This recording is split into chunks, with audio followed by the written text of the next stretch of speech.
जी अस्सलाम वालेकुम। Lecture number 33, the third factor of production that is known as capital. The term this is used to describe all those instruments that are included in the production process.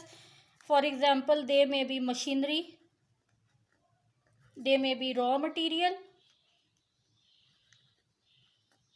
this may be monetary capital in the money sense, this may be real capital in the form of labor.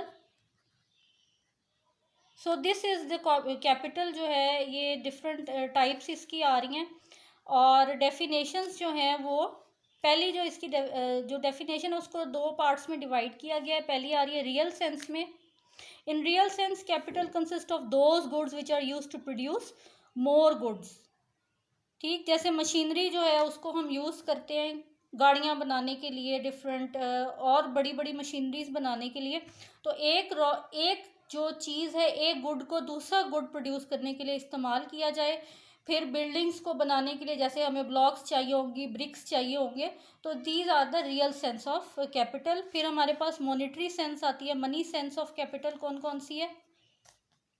In money sense, capital is that part of income which is borrowed and saved for the investment process. Example, loans from banks. तो money sense में जो हमारे पास capital आ रहा है उसमें हमारी savings आ रही हैं. या तो हम लोन ले लेते हैं फर्दर इन्वेस्टमेंट के लिए, या फिर हमने जो सेविंग्स की होती हैं उसको आगे इन्वेस्ट कर देते हैं. तो this is the capital in the money sense. Next is the kinds of capital. हमारे पास काइंड्स आ रही है कैपिटल की. फिक्स्ड एंड कैलकुलेटिंग जो है वो कैपिटल है. फिक्स्ड कैपिटल तो इन द फॉर्म ऑफ मशीनरी होता है, क्योंकि आपको पता है कि मशीनरी जो है जब एक जगह फिक्स कर दी जाती है फैक्ट्री में या कंपनी में, तो उसको जो है वो we can not move that fix. This is the fixed capital in the form of machinery. फिर कैलकुलेटिंग कैपिटल जो है, if fixed capital that does calculating capital is for example raw material in the form of semi manufactured goods. This is the raw material. Calculating है, यानी कि इससे अभी आगे further जो है वो कमोडिटीज़ को प्रोड्यूस किया जाएगा. फॉर एग्जांपल इसमें जो है would is the calculating capital. कि अभी इसको कैलकुलेट किया जाएगा, फर्दर इसको प्रोसेस किया जाएगा. नॉट ये कैलकुलेशन हमारे मैथमेटिकल सेंस में नहीं है, बल्कि मेकिंग जो होती है, जो प्रोसेस होता है मेकिंग का during the production process, raw material को कैसे मोल्ड करके फिनिश्ड गुड को बनाया जाता है, तो that is called the calculating capital. Next is हमारे पास sunk and floating capital. Okay, what is sunk capital? Sunk capital is for example where firm of or the industries, जो firms हैं या जो industries हैं, they produce only one type of product. ठीक, one product for example soap. एक firm है वो सिर्फ सोप प्रोड्यूस कर रही है, एक फर्म है वो सिर्फ शैम्पू प्रोड्यूस कर रही है. तो इसको हम कहेंगे sunk capital. Only one kind of product is produce in such kind of firms और industries.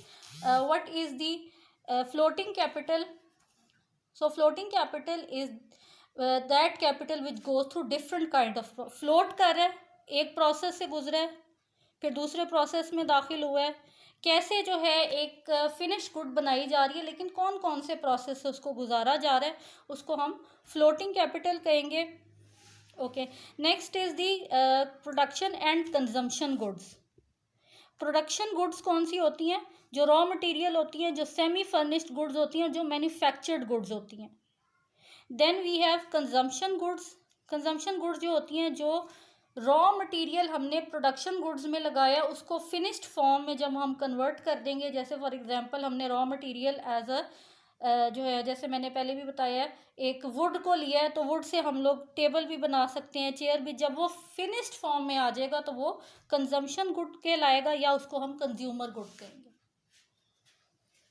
So these are three kinds of capital.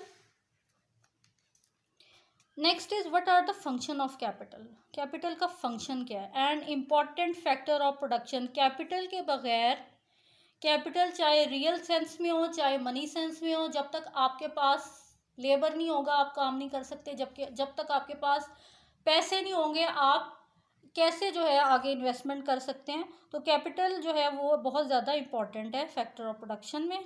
Next is amount of capital initiated.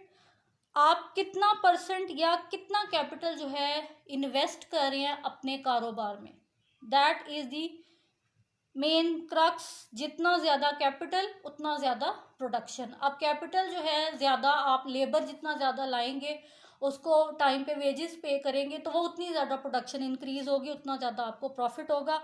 और नेक्स्ट जो है, जैसे मशीनरी अगर आप बाय करते हैं तो जितनी अच्छी मशीनरी आपके पास होगी, जितनी एडवांस टेक्नोलॉजी होगी, उतनी ज़्यादा प्रोडक्शन प्रोसेस में इंक्रीज़ आएगा। फिर फंक्शन ऑफ कैपिटल ये भी होता है कि पेमेंट ऑफ वेजेस होती हैं इन the form of money capital. एक लेबर आपकी फैक्ट्री में काम कर रहा है दिन रात, तो आपने उसको जब वेजेस पे करनी है तो that will be in the form of money capital, that will be in the form of wage rate. Next is purchasing raw material. जो मनी कैपिटल आपके पास मौजूद है उससे आप फर्दर रॉ मटेरियल ख़रीद के जो है और रॉ मटेरियल ख़रीद के अपना जो है प्रोडक्शन को इंक्रीज़ कर सकते हैं मनी कैपिटल की मदद से। Alternative uses of money capital कौन कौन से हैं? It is use to transport expenditure of the firm, advertisement and marketing. Money को आप एक्सपेंडिचर में भी यूज़ कर सकते हैं, एडवर्टाइजमेंट में भी यूज़ कर सकते हैं। आपकी जो भी फर्म है, आपकी जो भी कंपनी है, आप जब तक उसकी मार्केटिंग नहीं करेंगे, अपना कोई भी प्रोडक्ट बना रहे हैं, ज़ाहिर है मार्केटिंग के लिए आपको डिफरेंट ब्रोशर्स बनाने पड़ते हैं, डिफरेंट तरह की जो है वो एडवर्टाइजमेंट देनी पड़ती है, whether it is in the form of newspaper में भी दी जा सकती है, ब्रोशर्स बनाई जा सकते हैं, पम्फलेट्स बनाए जा सकते हैं। तो डिफरेंट ये जो चीज़ें बनती हैं, ये ज़ाहिर है मनी कैपिटल जब तक नहीं होगा तब तक ये नहीं हो सकता, फंक्शन ऑफ कैपिटल में कंसिडर नहीं होगा। तो मनी कैपिटल के ऑल्टरनेटिव यूजेस ये भी हैं कि एडवर्टीजमेंट हो, मार्केटिंग हो, सब कुछ हो, लेकिन मनी कैपिटल के through. Importance of capital, advance capital more production. For example agriculture production की अगर हम बात करें तो ट्रैक्टर्स, फर्टिलाइज़र, सीड्स जो हैं, पहले जो है लेबर काम करता होता था। आप देखते थे फसलों में जो है वो किसान जो है वो खुद से फसल काट रहा है, लेकिन अब जूं जूं मॉडर्न टेक्नोलॉजी आ गई, इनोवेशन आ गई, तो फिर उसकी जगह ट्रैक्टर्स ने ले ली, फर्टिलाइज़र्स आ गए, सीड्स आ गए, तो उससे जो है इम्पॉर्टेंस जो है कैपिटल की बहुत ज़्यादा बढ़ गई। फिर increase in real capital, that is increase in machine, increase in labour. आप मशीन्स को इंक्रीज़ करें, आप लेबर्स को इंक्रीज़ करें, तो प्रोडक्शन जो है वो ऑटोमेटिकली इंक्रीज़ होती जाएगी। With the provision of better equipments for labours the production capacity increase. आप लेबर्स को एडवांस से एडवांस टेक्नोलॉजी जब देंगे तो खुद ब खुद ही प्रोडक्शन जो है वो कैपेसिटी जो है लेबर्स की, जाहिर है एक मैनुअल काम होता है, हाथ से काम करने में टाइम लगता है, अगर उसकी जगह मशीनरी दे दी जाए, जैसे ऑफिस में जो है एक क्लर्क अगर काम कर रहा है, वो रजिस्टर्स बना रहा है, वो लिख रहा है हर रोज़, उस पर इतना ज़्यादा जो है टाइम वेस्ट हो रहा है। अगर आप उसको कंप्यूटर पकड़ा दें, उसको एक सॉफ्टवेयर दे दें, तो उसमें काम उतनी जल्दी से हो सकता है। Capital promotes the level of employment. देखें जी, एक आपके कंपनी में एक या आपकी फैक्ट्री में एक मशीनरी लगी हुई है, अब उस मशीनरी को वही बंदा चला सकता है, कंट्रोल कर सकता है जिसको उसकी नॉलेज है। एक लेमैन या एक मेरे जैसा अनस्किल्ड बंदा या जिसकी वो फील्ड ही नहीं है, वो उस मशीनरी को कभी भी कंट्रोल नहीं कर सकेगा। तो इसका फ़ायदा ये होगा कि फिर कंपनी या फैक्ट्री ओनर जो है या इंटरप्रेन्योर जो है वो उसी लेबर को ढूंढेगा जो इतना एफिशिएंट है, जो उस मशीनरी को कंट्रोल कर सके, तो इससे एम्प्लॉयमेंट अपॉर्चुनिटीज़ भी इंक्रीज़ होंगी। Next, efficiency of labour. Capital promotes the level of efficiency of labour to run the modern machinery. एक तो एम्प्लॉयमेंट अपॉर्चुनिटी, मशीनरी को रन करने